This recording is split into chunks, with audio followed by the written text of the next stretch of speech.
पुण्यश्लोक देवी अहिल्याबाई होळकर की त्रिशताब्दी का ये वर्ष है। हमारे लिए आज की स्थिति में भी उनका चरित्र आदर्श के समान है। दुर्भाग्य से उनको वैधव्य प्राप्त हुआ, लेकिन एक अकेली महिला होने के बाद भी अपने बड़े राज्य को केवल संभालना नहीं, बड़ा करना, और केवल राज्य को बड़ा नहीं करना तो उसको सुराज्य के नाते उसका कार्य वहन करना। राज्यकर्ता कैसा हो इसका आदर्श वे है। उनके नाम के पीछे पुण्यश्लोक यह शब्द है। पुण्यश्लोक उस राज्यकर्ता को कहते हैं जो राज्यकर्ता अपनी प्रजा को सब प्रकार से अभावों से मुक्त करता है, दुख से मुक्त करता है, एक तरह से प्रजा के प्रति अपने कर्तव्य से पूर्ण हो जाता है। वास्तव में उस काल में हमारे यहाँ पर जो आदर्श राज्यकर्ता हो गए उनमें से एक देवी अहिल्याबाई थी। अपनी प्रजा को रोजगार मिले इसलिए उन्होंने उद्योगों का निर्माण किया, और ऐसा पक्का निर्माण किया कि महेश्वर का वस्त्रोद्योग आज भी चलता है और बहुत लोगों को रोजगार देता है। प्रजा के सभी अंगों की, जो दुर्बल थे, पिछड़े थे, उनकी भी उन्होंने चिंता की।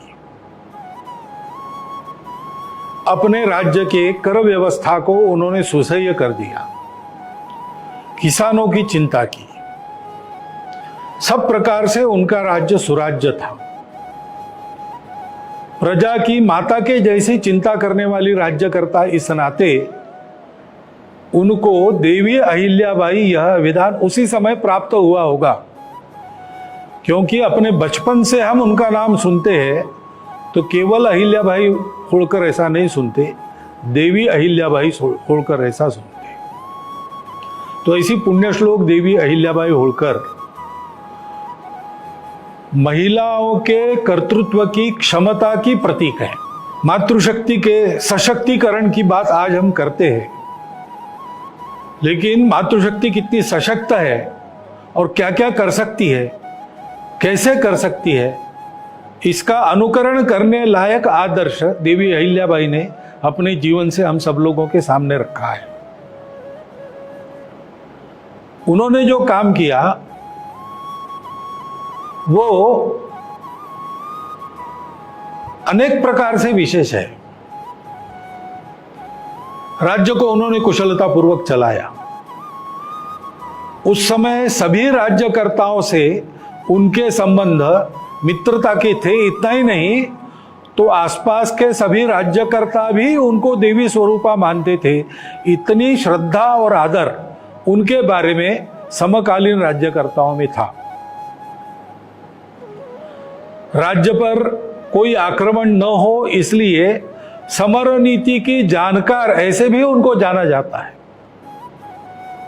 बड़ी सेना लेकर राघोबा दादा आए थे, लेकिन उन्होंने अपने नीति से और बिना संघर्ष के उस आपत्ति का निवारण कर दिया।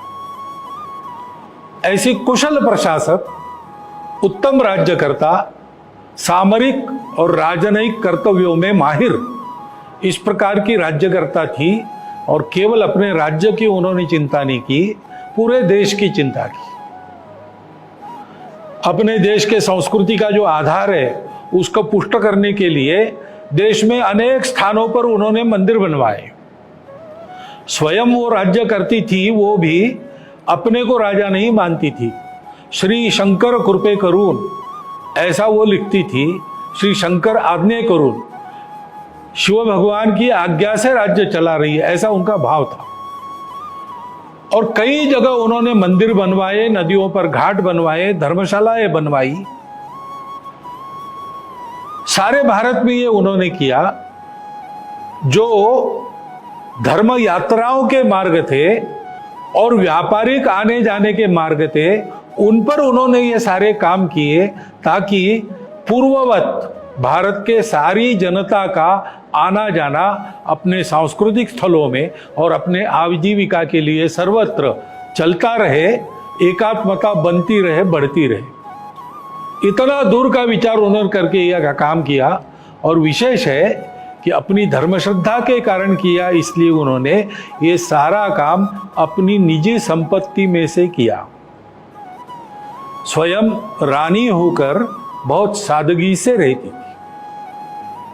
इस प्रकार प्रजा का पालन, राज्य का संचालन, राज्य की सुरक्षा, देश की एकात्मता, अखंडता, सामाजिक समरसता, सुशीलता और सादगी, इनका आदर्श रखने वाली एक महिला राज्यकर्ता, आदर्श महिला। इस प्रकार पुण्य श्लोक देवी अहिल्याबाई का चित्र हमारे सामने है। आज की हमारी स्थिति में भी हमारे लिए वो एक आदर्श है। उनका अनुकरण करने के लिए इस वर्ष भर उनका स्मरण करने का प्रयास सर्वत्र चलने वाला है। यह अतिशय आनंद की बात है। उस प्रयास को सब प्रकार की शुभकामना देता हुआ मैं अपना कथन समाप्त करता हूं।